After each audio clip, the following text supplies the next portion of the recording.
सबसे पहले तो hats off and lots of respect for Nag Ashwin. मैंने कभी नहीं सोचा था कि हमारे इंडियन कल्चर की स्टोरीज अपने पूरे पोटेंशियल पे इस तरह से बिग स्क्रीन पर ट्रांसेंड करेंगी। मेरे लिए ये एक फीवर ड्रीम की तरह है, जहां पर एक ग्रैंड विजुअल स्पेक्ट्रम पे मैं हिंदू कल्चर की स्टोरीज, उनके कैरेक्टर्स और इन सारी अमेजिंग चीजों को देख सकूं। Thanks to the vision of directors like Nag Ashwin, जहां आने वाले टाइम में इंडियन सिनेमा में हमारी इन स्टोरीज के लिए एक बहुत ही बड़ा और एक बहुत ही इंपॉर्टेंट फाउंडेशन ब्लॉक रखा जाता है। कल की 2898 AD एक डिस्टोपियन साइ-फाई फिल्म जो कि हमारे हिंदू कल्चर के one of the most prominent और इंपॉर्टेंट हिस्टोरिकल चैप्टर्स को अपना फाउंडेशन बनाती है और उसके अराउंड अपने वर्ल्ड को सेटअप करती है। ये फिल्म जितनी बड़ी है, ऑडियंस की एक्सपेक्टेशंस इस फिल्म को लेके उससे भी ज्यादा बड़ी। पर क्या ये फिल्म उन एक्सपेक्टेशंस पे खरी उतरती है? And should U turn up for this 3 hour 1 minute extravaganza? जानते हैं इस नो स्पॉइलर रिव्यू में।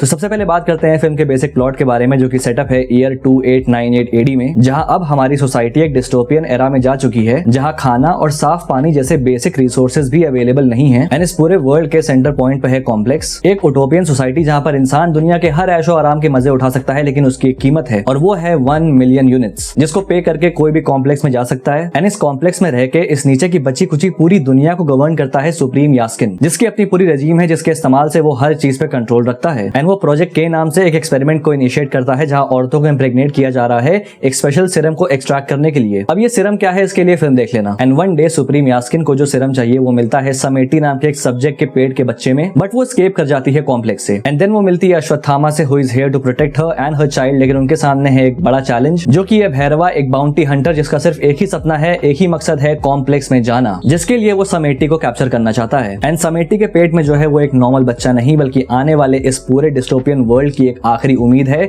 जो कि इस बुराई का नाश करेगी। बाकी क्या होता है, कैसे होता है, क्यों होता है, उसको जानने के लिए अपने नजदीकी थिएटरों में जाएं। अब सबसे पहले आते हैं फिल्म के स्ट्रॉन्ग पॉइंट्स की तरफ।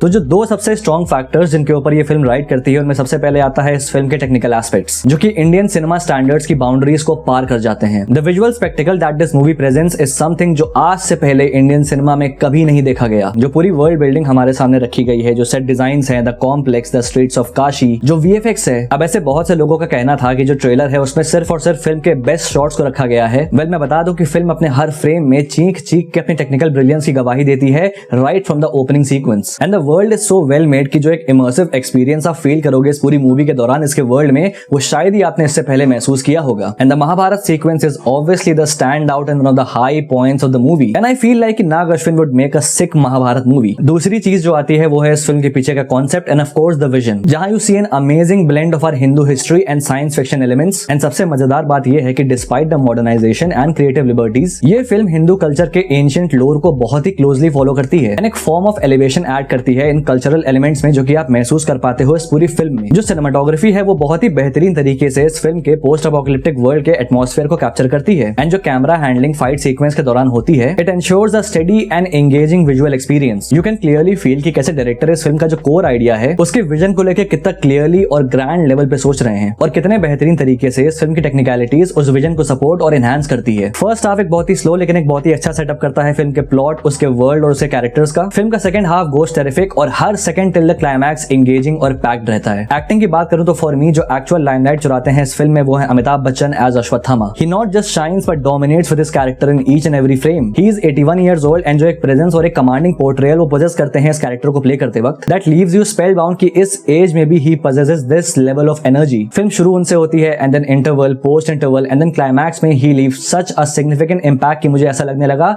कि वो एक सेंट्रल कैरेक्टर है। इनफैक्ट मुझे नाग अश्विन का एक स्टेटमेंट याद है जहां उन्होंने कहा था कि अमिताभ जी का कैरेक्टर इतना इंपॉर्टेंट है कि जो इनिशियल स्क्रिप्ट थी उसका नाम भी उनके कैरेक्टर के ऊपर रखा गया था। एंड फिल्म देखने के बाद आई अंडरस्टैंड की व्हाई। आई मीन मैं उनके बारे में बात करता रह सकता हूं एंड ये वीडियो छोटी पड़ जाएगी। Kamal Haasan Supreme Yaskin is another terrific portrayal जो कि फिल्म के स्टेक्स को हाई करने में एक बहुत बड़ा रोल प्ले करते हैं। डिस्पाइट हिज अपीयरेंस वो एक डोमिनेंस एस्टैब्लिश करते हैं स्क्रीन पे, जहां पर आपको एहसास होता है कि this character is beyond his physical appearance. अपने कम स्क्रीन टाइम में भी ही क्रिएट्स द इंपैक्ट जो कि एक एंटागनिस्ट को क्रिएट करना चाहिए। प्रभास ने ऑनेस्टली कहूं कि काफी टाइम बाद खुल के आते हैं अपने एक्ट को लेकर। हल्के फुल्के शेड्स बाहुबली के शिवुडू को देखेंगे उनके अंदर, लेकिन मेजरली जो उनका कैरेक्टर है उसको एक ग्रे शेड में प्रेजेंट किया गया है। I mean is happy go lucky, खुद से मतलब है, एंड लोगों की फीलिंग्स और बिगर पिक्चर को लेकर टोन डेफ है। उनकी परफॉर्मेंस सेकंड हाफ में ज्यादा शाइन करती है, where he gets in a bit of serious as well as challenge mode, लेकिन ओवरऑल उनके फोर्स कॉमेडिक पोर्शंस को रिमूव किया जाए तो he feels refreshing. Deepika Padukone as Sumati अपनी एक अलग इंपॉर्टेंस लेके चलती है फिल्म में, कंसिडरिंग कि इस फिल्म में जो पूरा रूकस है वो उनके अराउंड ही चल रहा है। ऑल्दो उनके डायलॉग्स लिमिटेड हैं, लेकिन अपनी आंखों से इमोशंस को एक्सप्रेस करती हैं, and that helps us sympathize with the character as well as root for her. Shashwat Chatterjee as commander मानस मुझे पर्सनली काफी इंटरेस्टिंग लगा, even with this little humorous side. I mean वो एक रूथलेस इंसान है जो कि मुस्कुराते मुस्कुराते अपने सारे रूथलेस एक्ट्स को अंजाम देता है, and this also adds a bit of unpredictability in इस कैरेक्टर जो कि मुझे काफी पसंद आई। इसके अलावा जितने कैमियोज हैं इस फिल्म में वो सारे के सारे मजेदार हैं और अनएक्सपेक्टेड हैं, उनको देख के बहुत ज्यादा मजा आएगी। अब आते हैं फिल्म के वीक पॉइंट्स पे।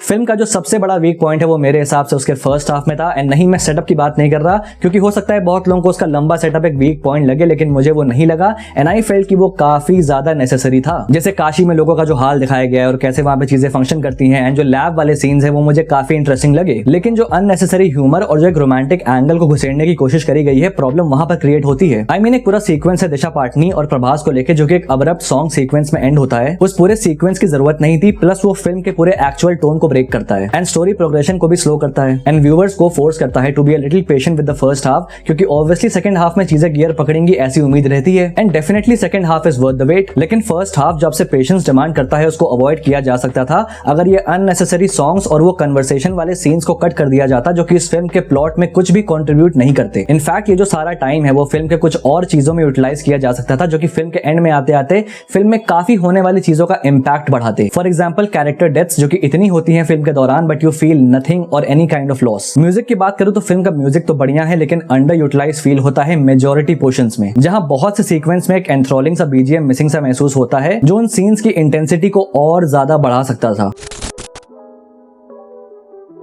क्लियरली कल्कि 2898 AD एक ग्रैंड विजुअल ट्रीट है जो इंडियन सिनेमा में साईफाई जॉनरा के लिए रास्ते खोलती है, एंड बहुत सी चीजें जो कि हमने सोची भी नहीं थी कि हम एक इंडियन फिल्म में देखेंगे वो हमारे सामने रखती है। ऑब्वियसली फिल्म में फ्लॉज हैं, लेकिन हम उन्हें ओवरलुक कर सकते हैं, first of all due to the fact कि ये फिल्म काइंड ऑफ एक सेटअप है सेकंड पार्ट के लिए या फिर अपकमिंग सागा के लिए, एंड सेकंड जो एफर्ट्स लगाए गए हैं इस तरह के प्रोडक्ट को हमारे सामने लाने के लिए, that needs all the appreciation, because personally मैं स्टोरी को प्रोग्रेस करते हुए देखना चाहता हूँ, जहां ऑब्वियसली जो वॉइड क्रिएट हुआ इंप्रूवमेंट्स के लिए वो फिल होगा, एंड वो तब होगा जब आगे इंस्टॉलमेंट्स आएंगी, एंड उसके लिए क्या करना होगा, हमें सपोर्ट करना होगा। एंड डिस्पाइट द फ्लॉज ये एक एंजॉयबल फिल्म है, ये बात साफ है। So definitely don't miss it out in the theatres for the visual grandeur जो ये ऑफर करता है, like it's literally a new experience in the Indian cinema landscape. तो भाई ये था मेरा रिव्यू कल्कि 2898 AD को लेके। बाकी तुम्हारे क्या थॉट्स हैं इस फिल्म को लेके, अगर देख चुके हो तो कमेंट बॉक्स में लिख के बताओ।